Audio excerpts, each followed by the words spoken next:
European troops began arriving in Greenland on Thursday to conduct reconnaissance missions aimed at exploring security options amid Trump annexation threats. Venezuelan opposition leader Maria Machado has given her Nobel Peace Prize medal to Donald Trump, saying it was a recognition of his commitment to her country's freedom. Latvian defense minister told Euronews he's confident the US-Denmark dispute over Greenland is not the end of NATO. European military personnel began arriving in Greenland on Thursday just hours after meetings between US, Danish, and Greenlandic officials in Washington.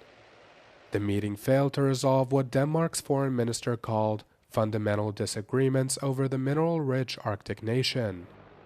France, Sweden, Germany, and Norway announced on Wednesday that they would deploy military personnel as part of a reconnaissance mission to Greenland's capital, Nuuk.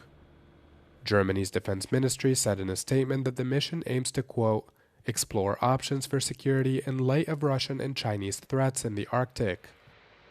The ministry noted that a team comprised of 13 Bundeswehr members were sent to Nuuk from Thursday until Sunday at Denmark's invitation.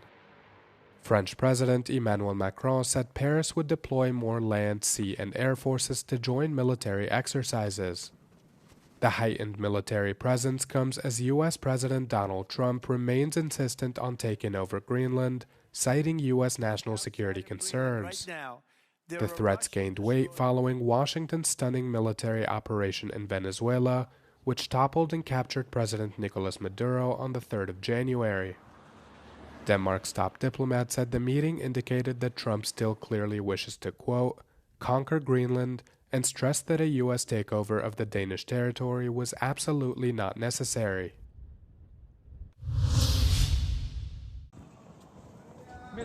Venezuelan opposition leader Maria Corina Machado has presented her Nobel Peace Prize medal to U.S. President Donald Trump at the White House.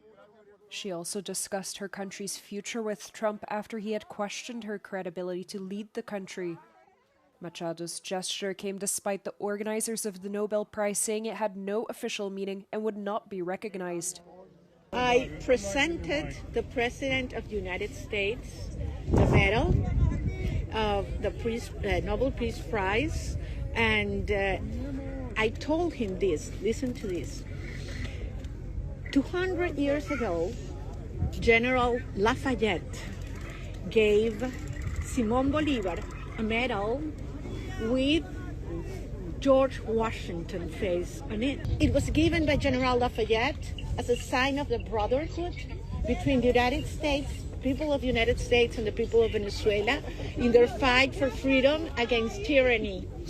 And 200 years in history, the people of Bolívar are giving back to the heir of Washington a medal, in this case a medal of the Nobel Peace Prize, as a recognition for his unique commitment with our freedom.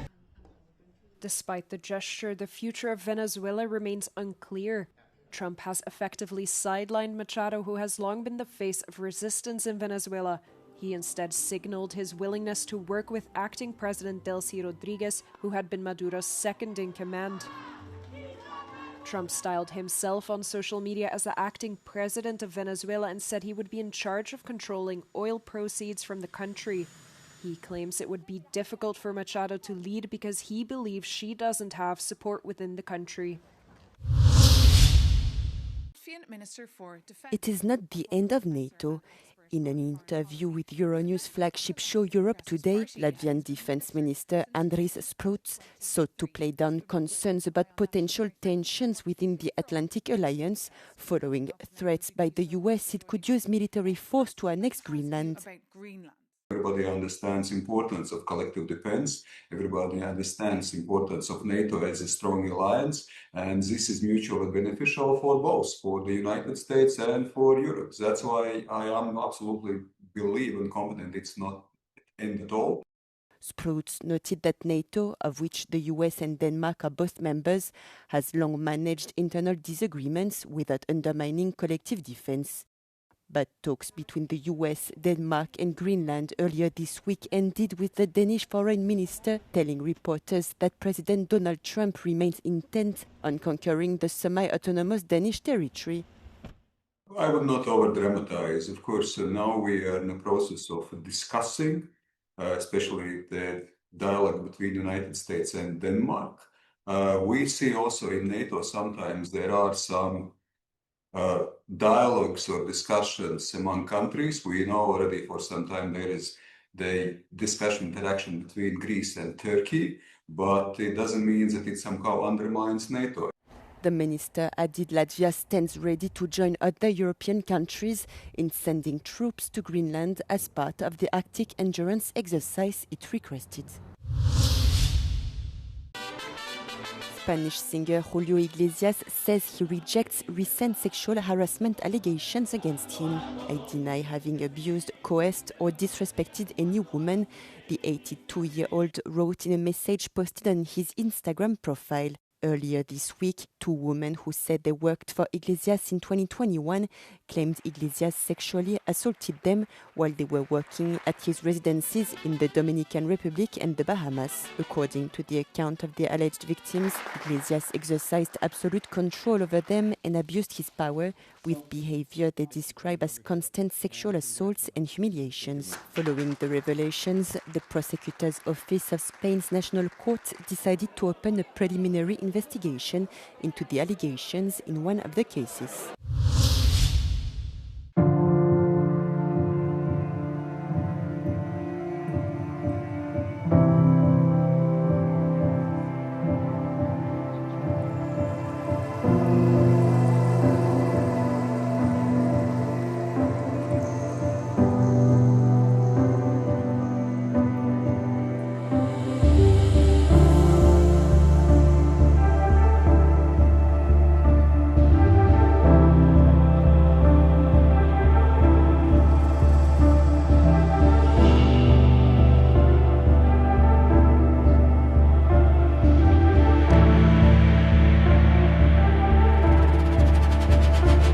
Splashdown of Crew 11.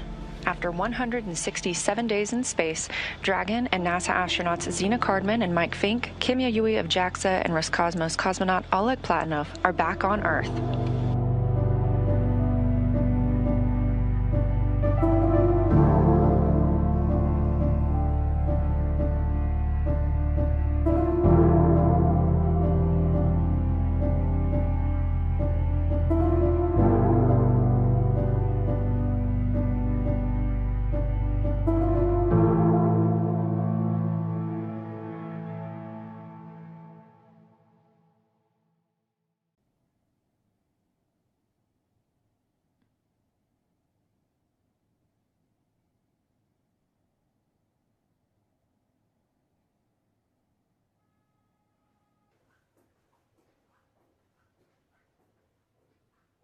我觉得这个 APP 的设计初衷是很有意思的，但是它收费了。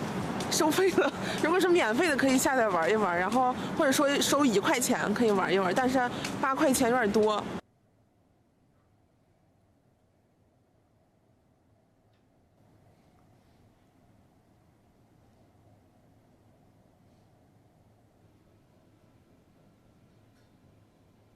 感觉年轻人对这个需求不是很大，因为年轻人和家里其实联系还是比较频繁，但主要就是老人，因为他们可能用社交媒体，他们用的不是那么顺，但是那个死了吗 ？APP 不是说就是打个卡就可以吗？那个就是操作比较便捷。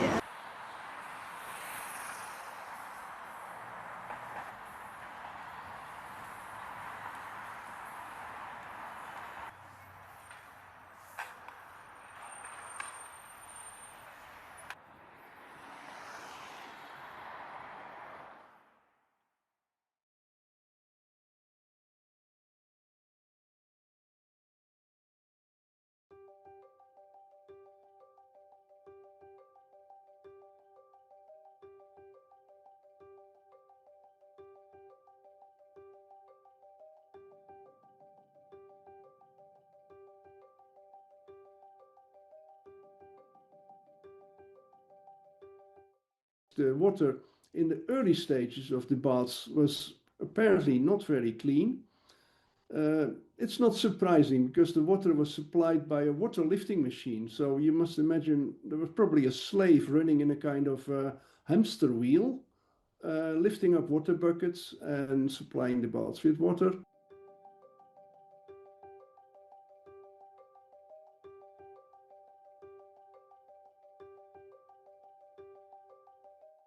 Well, the building of an aqueduct is something very expensive, even at that time. And you can compare it to building an airport in modern times. Yes, in Roman time, in early imperial time, the society was getting more richer, and each city wanted to have an aqueduct.